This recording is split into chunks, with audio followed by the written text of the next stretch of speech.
Hi students, hope you all are doing well. Welcome to another very exciting session of healthcare entrepreneurship. So today we are going to talk about a very interesting topic which is on the usability and beta testing of a product, right? So we are kind of switching modules from the ideation to design and prototyping, and now we are slowly getting into that testing phase where we would like to know more about the different marketing testing aspects, as well as what all do you need to do before you actually take your product out there in the market, right? So let's get started. So first of all, let me define what is usability, right? So usability is typically, it's the measure of the quality of a user's experience when interacting with a product, right? So if you are trying to interact with a product, we have faced it quite often that there are products which are very difficult to use. You would really need to dig into the manual, or jump into the YouTube videos or whatnot before you can actually understand such products, right? But there are products which are fairly intuitive. You look at it and it is very clear how you want to use that product. What is the correct way of using that product, right?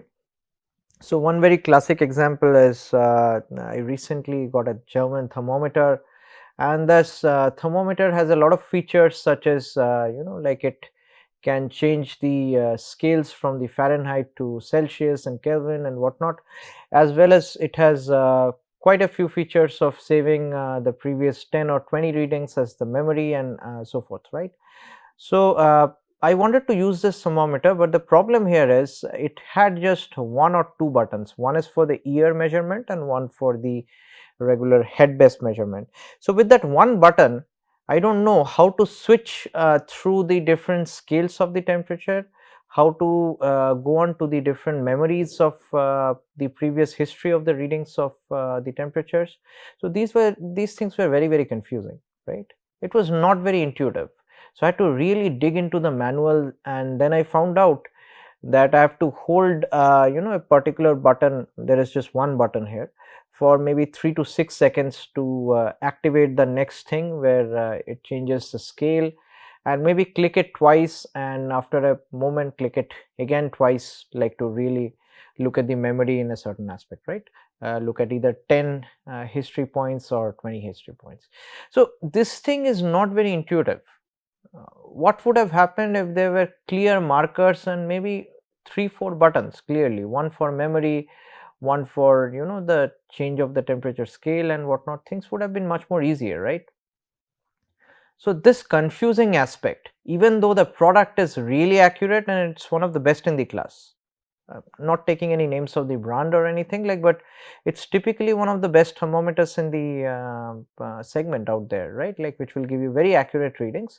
But from a usability standpoint, this is poor, because this is not giving me a very good experience interacting with the product. So next time if a colleague or a friend wants to really look for recommendations of thermometers, I'll never give this. I'll always say bad things, that it is probably a really nice thermometer, but it's very difficult to use. They would never want to use it. And for people who are not that tech savvy, it's even more difficult for them to read the manual or understand how to use it, right? So this is just an example of one of the generic products which we use, like thermometers, and the same story repeats itself when we are building products as an entrepreneur. So many a times we think like, let us make it very complex and very sophisticated looking, like, and we have just one button in place of like 9 different features, and now we have made it really sleek. But you may be basically shooting on your foot here, basically, right? Because from a usability standpoint, a user is a novice, like he or she doesn't have any information about what the technical details of your product is. So that's a usability concern which needs to be addressed. You need to make something which is easy to interact and easy to understand, right? So a very common example is if you use Apple products, why there is a lot of fan following, of course the brand image, but the second part is it is very simple and straightforward to use. You use a Apple watch or a Apple laptop, or even in that case an iPhone, you would know exactly what a specific button means. where the settings are, minimum features, and it's very clearly laid out, right? Wherever in comparison, like if you want to go for some really complex Android phone, you would be finding it very difficult to trace out certain apps which are essential and figure out certain details, right? So usability is a quality attribute that assesses how easy a user interfaces, or how easy a product or service is to be used, right? So this can happen with an app also. So in certain apps we may have 5 pages instead of 17 or 20 pages, just because we wanted the customer to go from the starting page to the payment page in no time. That's why we have created an app like which has just 5 pages and just a few clicks. We may be thinking that this 5 pages are sufficient, but sometimes it may backfire on us. It could be that certain pages the user has no idea how to get to the next page, whether to click here or there or what exactly the details are, right? And in certain cases when you have too many pages, that can also get confusing. So how a user is able to actually use a particular product or service when they have very little information and when they know very little about your product, that is what is the metric for understanding whether a product is usable or not, right?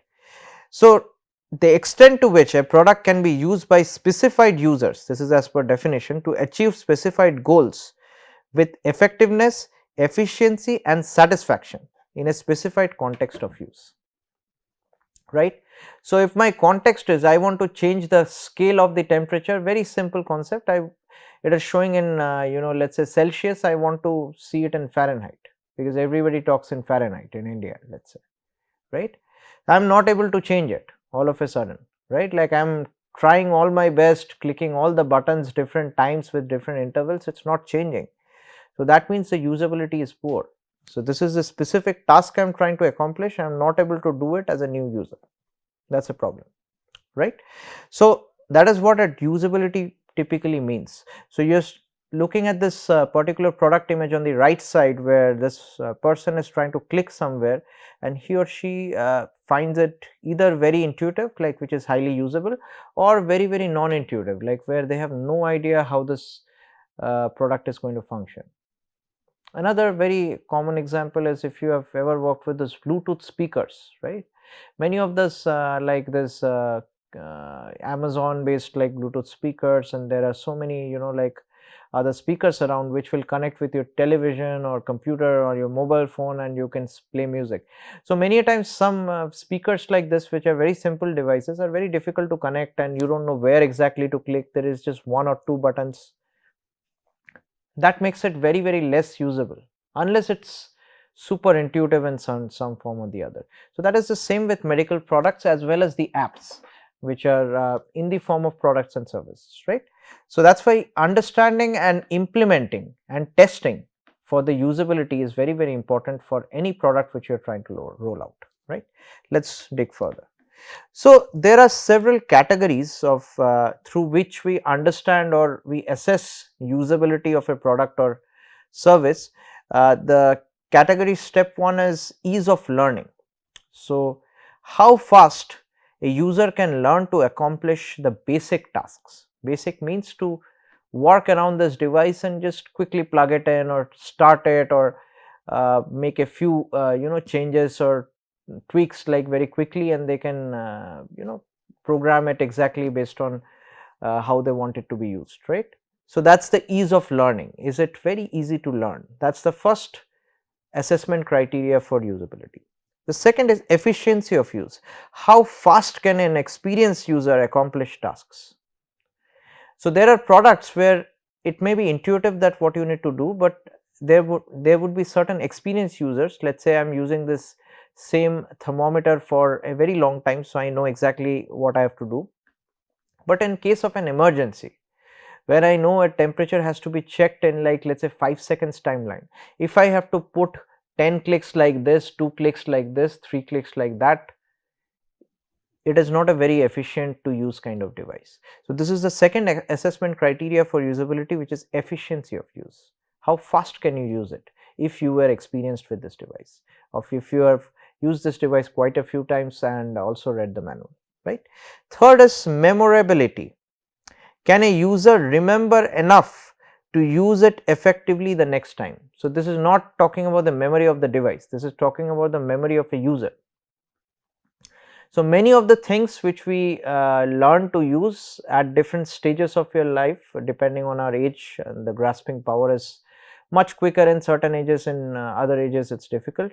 So, let us assume it is for general adults. How quickly can you remember the different steps which you had taken to accomplish a certain task? Do you remember all that, right? So, many a times what may happen is, I will give you an example of a lot of these smartwatch brands which are marketing themselves as like, you know, heart rate trackers or like step trackers, sleep trackers and so forth, are there in the market. One of the homeworks which I had given you all was to visit a watch shop and just look out for some of these smartwatches. What is the starting price? What is the ending price? You would also get something as cheap as maybe 800 or 1000 rupees, right? And with a nice brand, right? So, you have so many smartwatches out there, but one of the major difficulties which I have seen firsthand while using it, it is very difficult to sync it for the first time and set up everything. So, there was a recent time I had brought a Android based watch from Dubai while I was traveling by, and then I wanted to basically that is something which you get in the Indian market as well, that same watch brand, and I wanted to set it up with my phone. I got it as a gift and I wanted to gift it to one of my you know, parents in laws, like, right, like so, and then this was a nice gift where we thought like this could be fairly intuitive. They could we could quickly set it up with their phone and they could use it, right? You won't believe it took us almost a day and a half to figure out how to set it up. It would do some very weird stuff like you need to first of all sync it with the phone. The watch will send out an OTP or something, and there is an app which you need to download, and the app was not functioning very well, and there were so many X and Y's which were happening, and finally after a day and a half I had to look up on Google that is there any you know, like any technique to just cut it short and just somehow install it, right? Something very similar to the term we call jugaad, right? Like, so can we use something like that to just make it work? And it did work. All of a sudden there was some coding or some weird thing we had to do, and then the smartwatch started to work.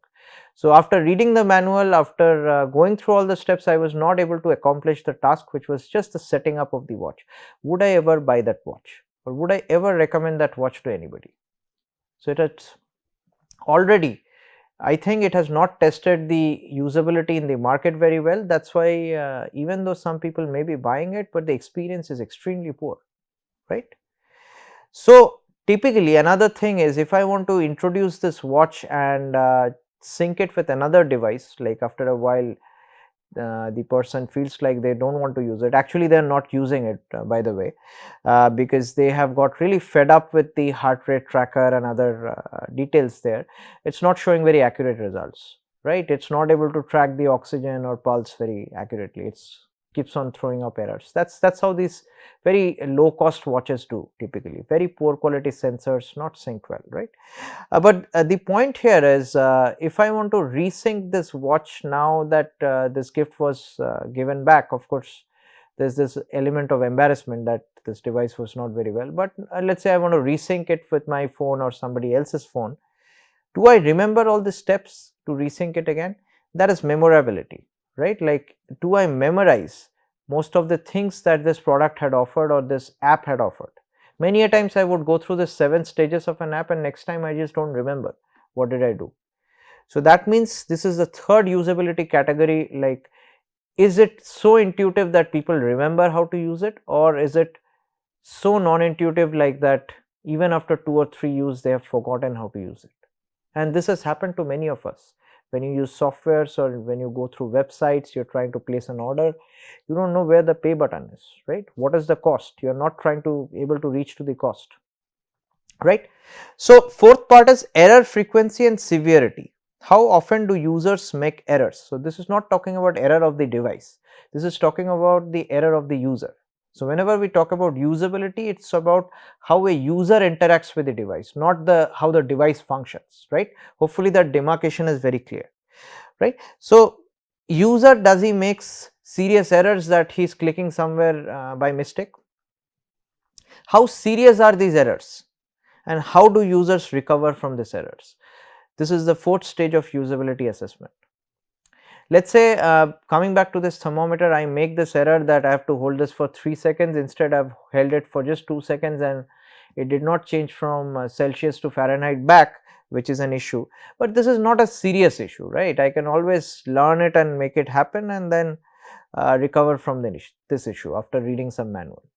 But there could be issues with certain devices where, let's say for example, there is this smartwatch where I am trying to look at the critical heart rate or critical blood pressure for a particular person, and by default it is sent at basically set at 120 for the top one, and then all of a sudden there is a beep for 135. What I didn't realize was this person has an age of around 70 years. So typically the heart ranges, the blood pressure ranges are very different for that age group, right? So that is not synced in. So basically I have taken, let's say, 10 or 15 readings of this person as a nurse or as a clinician for the last 20 days, and based on that I have given an assessment that this person is maybe prone to very hypertensive conditions and this medication needs to go to this person. What will happen, do you think? The normal range for this person was like up till 135 or 140, but now based on errors which I have committed, like with my particular device, if I give a recommendation of medicines and things to be taken care with the wrong set of measurements basically, then what have I done wrong? Then as a doctor or a clinician I have failed basically. So these are some errors you cannot recover from, right? So this error frequency should not be there. You should be either committing an error just once and recovering from it, or never really end up in an error, right? What can not cause an error to pop up is if the instructions are very clear that select your age group. Based on this age group, the ranges are properly set for the smartwatch or for this particular device.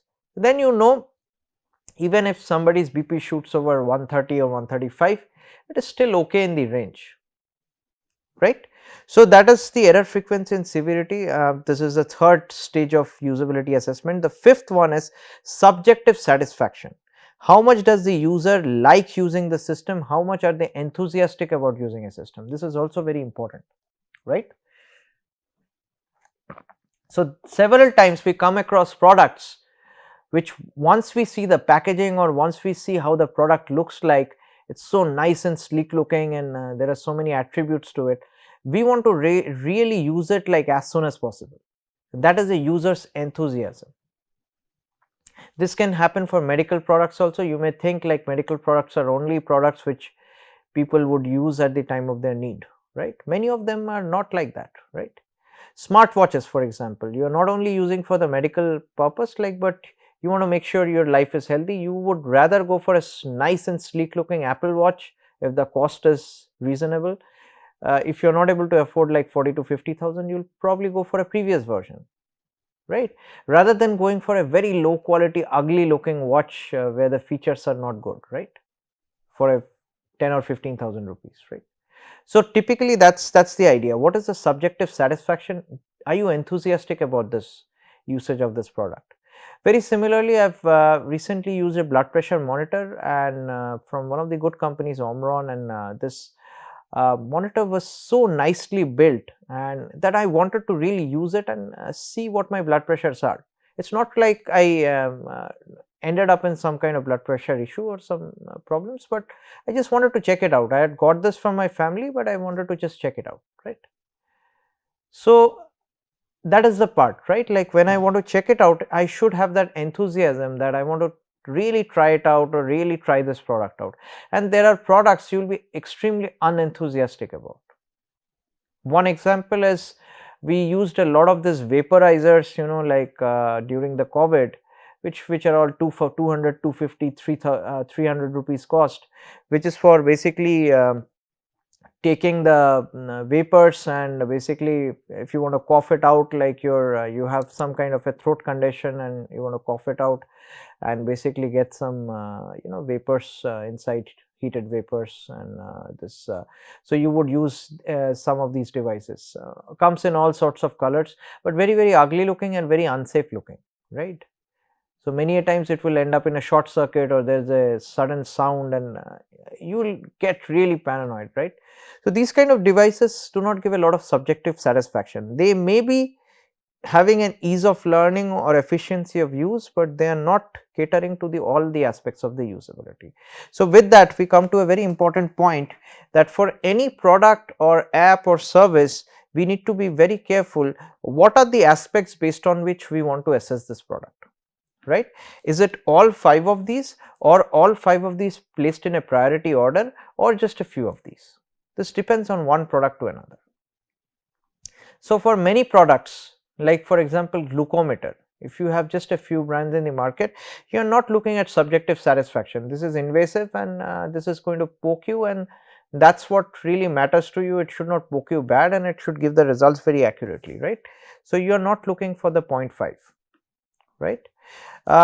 If you are looking at the glucometer, again you are looking at error frequency and severity. This is very important to you, because when you are poking and taking a blood sample out, you just want to make sure you are doing it correctly. I still remember this is back in the day when there was some inflated glucose levels for one of my family members, and we were taking his measurement for the with the glucometer like 7 times a day. So every time we would poke it twice or thrice just to make sure we have not done it wrong, right? Because we were not very sure or comfortable about the errors, and many times and the reason we are doing this 3 times is because 2 times we have gotten an error. So these kind of error frequencies should not be there. So that was really important.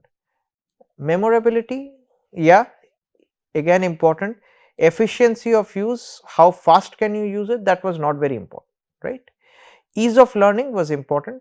Could you learn this as a novice, that how to use this device?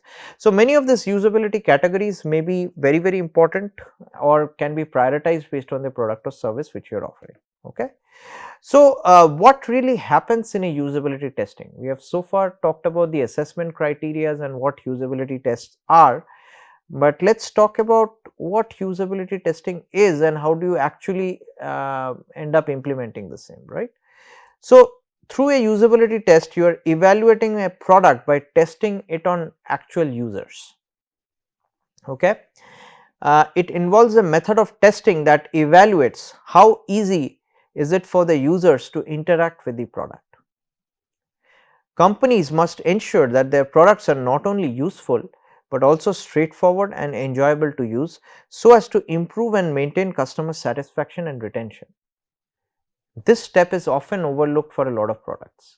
We try to build the most nice and sophisticated product, maybe the highly accurate version. If this one has 97% accuracy, we want to come up with something which is 98.2% accuracy, and things are going in that aspect. But we forget one aspect, is this all usable? Is this something which the customers would be enthusiastic about buying for the next time, or is this something the customers can use properly? So these aspects we often miss out, because these are not very technical aspects. So as a part of this course, I would like to give you the flavor of all the important aspects which are very important around your product or service before you roll it out in the market, and usability testing is one of the very important ones. The focus group here is a group of people are tested on their perceptions and opinions and beliefs and attitudes towards a product, typically through this usability test. So on the right side, you are seeing a picture where basically you see this person in red who is your user basically. So you have you are having one of the rooms in your office, or for this particular product, which is a website, and you have called some potential users based on your customer discovery, who have shown some enthusiasm about your product or the idea, and now you have a prototype.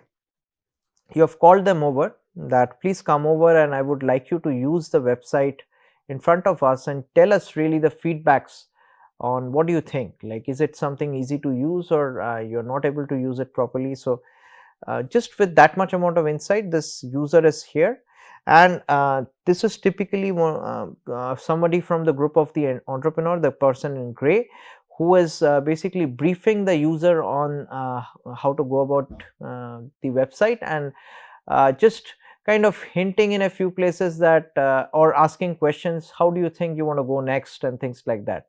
They are not trying to help them out with their maneuvering in the website, but they're trying to assess like that how the person is responding. And then you have a person on the back side where you are seeing this green person outside of a mirror or somewhere, where this person is clearly an observer and who is taking notes on the different expressions of the user, right? So they are looking at whether the user is anxious in certain stages, or are they feeling very embarrassed that if I click something wrong, they are probably going to judge me or think that I'm stupid or something like that. And that happens very often, right? You know, like when you're interviewing somebody, they want to look sharp and smart, right? Like that's with all of us. We do not want to look dumb or stupid, like in that cases, right? Like, so many a times you would select options out of anxiety or embarrassment, and that's wrong. So this will be all for today's session. We are going to pick it up from exactly where we left today in the next session. So see you all. Thank you.